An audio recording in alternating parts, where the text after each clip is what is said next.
probability his liver won't clear the toxins out on their own. So if he doesn't, if you let him know that if he doesn't go into hospital, he will probably die.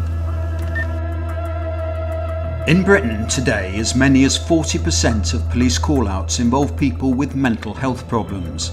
As other services close for the day, desperate people in desperate situations have no other choice but to ring 999. On Merseyside, that call alerts a specialist team consisting of a uniformed officer and a mental health nurse. The street triage team, seen here with the force's mental health liaison officer, is faced with life or death decisions on a daily basis. Our cameras followed them as they toured the streets of Liverpool in an unassuming Ford hatchback, call sign Hotel Quebec 99. Go straight through, straight down through Old Swan. Yeah, go down A female has called up the hospital saying she's feeling quite down, suicidal, and she's got all of her medication out on a table in front of her and is threatening to take all the medication.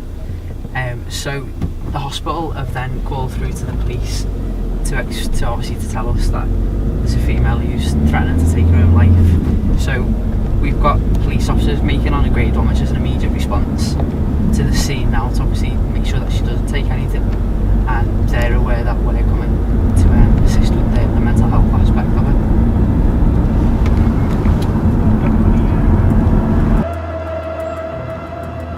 Two patrol cars with 3 officers are already at the scene.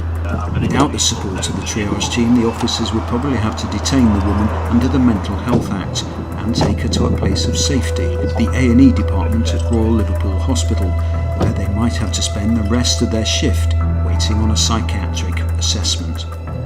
Tonight, as the triage team arrive, the other officers are able to return to normal duties. Within an hour, the situation has been normalised, and for the time being at least, the woman is no longer a suicide risk.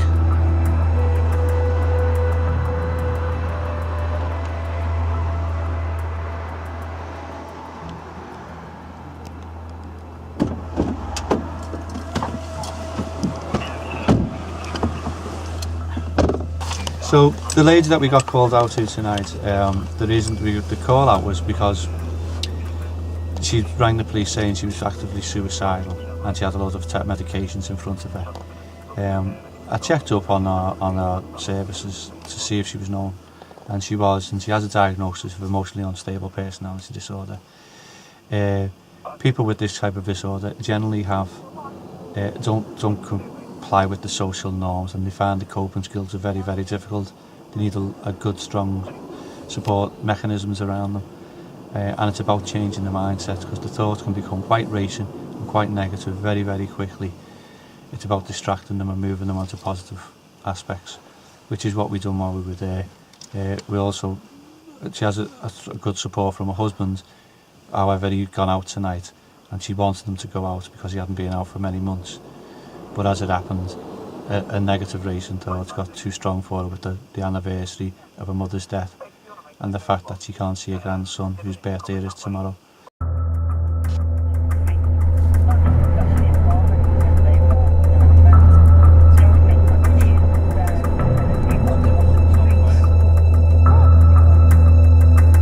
Police have received a call not so long ago from an anonymous informant saying that this male at the address we're going to now is screaming and shouting. It seems to be that the informant possibly knows that this male has been involved with mental health services before, because they've made reference to they think he's unwell. Having checked mental health systems, our colleague from mental health services have seen that this male is in fact open to mental health services, and there have been some concerns about his deteriorating mental state. At this time of night, it's about 9:30 at night now, there aren't any mental health services that can go out to see individuals, so obviously he's been seen during office hours today, but for whatever's gone on, he's become perhaps more unwell, more distressed. There's more symptoms, perhaps, we don't know until we get there. we're the ones that get called. You know, the neighbours or whoever it is have rang us to say they're concerned about this male, or in fact he's causing perhaps a disturbance. So we are the ones that are on duty at this time, so to have a mental health practitioner with us is ideal. So I'll just make you aware of a consent for the missed cat. He's an alpha missed cat, I believe.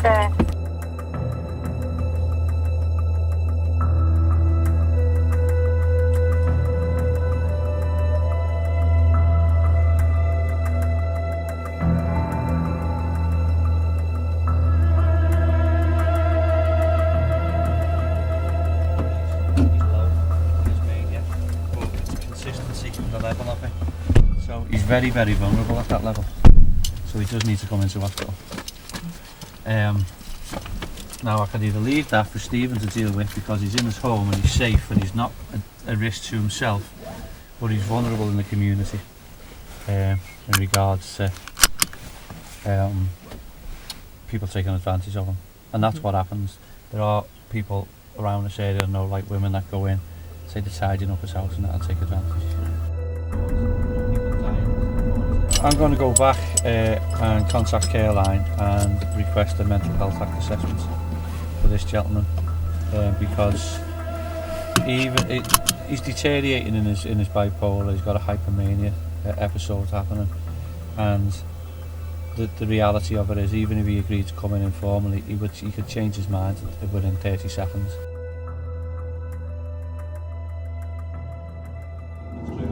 He went to New Zealand about 8 years ago. The following day, the triage team follow up reports of a kitchen fire in which the occupant appeared to be drunk and having paranoid delusions. The woman, who had escaped from a violent relationship a few months earlier, had also been sexually abused as a child. She agreed to undergo a mental health assessment on camera, provided her identity was protected. With regards to substances, do you drink alcohol? I've had alcohol problems for a couple of years now. Would you say you was dependent on alcohol? I was an alcoholic. Okay. Well, it became my best friend, really, so... Basically, using alcohol as your escape route from the realities that you was in at the time, as they say. And you still drink now? Not really, not like I did now. I can't. It's too dangerous. Little bits of shanty and stuff, yeah. Is that a weekly thing or a daily thing? Or? No, I go for a meal with my sister, or I might have a little shanty in here of a night, that's it. So just socially, you'll have a shanty? I'm not allowed to touch anything off the top shelf. Okay. Because once it starts, I can't stop. So what I'm going to ask you now is, which of the traumas in your life upsets you or affects you more on a daily basis? Because that's obviously the one where you need the counselling. And I know they're going to cross over each day, but which is the one that generally triggers you to drop your mood down? Is it the relationship and the abuse, or is it the abuse from when you was a child? Yeah. Right now, because it's still fresh, and we just left him, it's more... I would imagine it would be anyway. Generally, children who are abused have a better resilience and can block a lot of it out. I have, yeah. And grow up and just go through life as though there's a social norm. So if you're happy for me to do this, I will quite happily refer you into inclusion matters to get... Do that bit first, get over that. Yeah, you're happy for me to do that? Okay. Any help now, because I'm at the end of my tether. Well, thanks very much for your time and allowing all the services. Hotel Quebec 99 is not the usual stuff of cop films. Success for the triage team is where no further action has to be taken. Success means not tying up officers, psychiatrists and A&E staff in lengthy and expensive psychiatric assessments. If the team can avoid detaining a member of the public under the Mental Health Act, everyone is better off. Certainly from a police perspective and, you know, a service user perspective, you know, rather than us having to bring them to the A&E and be there for 6 to 8 hours, often we can take the mental health professional to them, and in normally an hour or so, or less than an hour, we can come to the same decision as we would have done if we'd have waited at the Royal Liverpool for 6 hours. So I think it's good. We've done some initial number crunching, and compared to the same month last year during the time period that Triage is running, there has been a reduction of 45% in Section 136 detentions, so that's really good. I joined the police to help people and to make a difference. I didn't particularly join the police to drive around really quick in the cars, although that's fun. I generally join people to help people. This particular role is one where you are helping people. Every single job that you go to, you are trying to help someone who's having a crisis, and try and make sure that you're steering them onto the right path to help them going forward. So it's definitely what I signed up for.